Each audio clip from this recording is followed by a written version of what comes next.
Alright guys, so today we're doing a fuel pressure sensor on a Lexus Is350 2006. So we got it's underneath the manifold somewhere around here, all the way down. So we got to take the throttle body, the manifold out, and everything that is in the middle. So let me get to it, and I'll show you guys the process. So we already removed the covers and the intake pipe. So you can see it's just this clamp here and the bracket here. That's a 10 mil, and the one on the back. We're gonna remove that sensor there and keep on going down. Alright, so let's keep on going and I'll show you guys. We're gonna remove the throttle body as well, just because it's on the way. And sí, los cuatro tornillos aquí.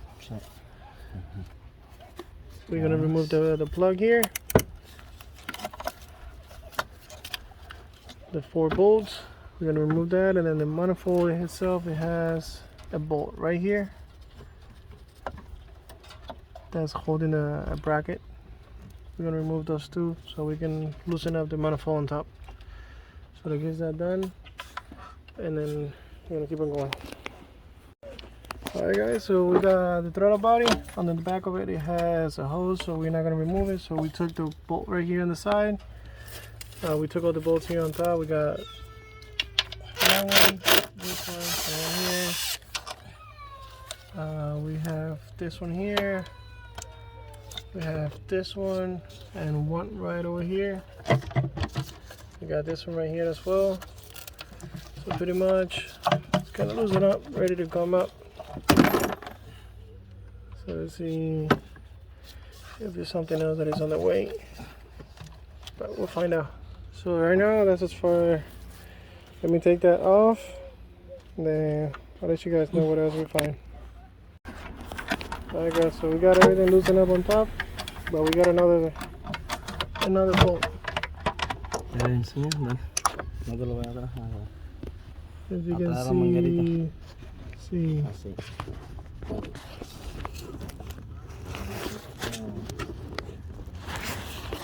See. So it's gonna be right on this bracket.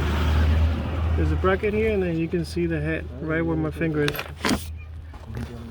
So that's the other bracket. It's basically another bracket that holds the manifold in, like this one.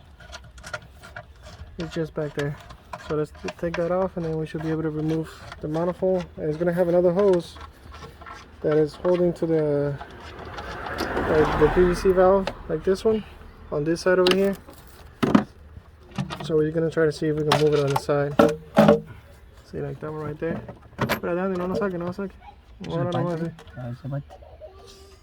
So now we got the sensor. We can see the sensor from here. The sensor is this guy right here. So we're gonna see if we can take it off without having to remove anything else. So let me get to it. Alright guys, so here's the sensor. I cut the plug on it so I could get the extension. So it basically, I just cut it just because. You gotta unplug this and move it to the side. I don't know if you can see it. You unplug it and move it to the side, and you should be able to get on it, and you can break it loose going that way. And then after that, it's just by hand. And then we put the new one in, and then we start putting everything back together. Alright guys, so the sensor is in. So you can see we didn't take anything else out. We just unplug it there with the 2024. The sensor, we plugged this back in already. We put it in place how it's supposed to be. And this is the bracket that I was telling you about that holds on the back of the manifold, somewhere around here. So we're gonna put that back in place and call it a day. And she should be able to start right up. So let me get that back on.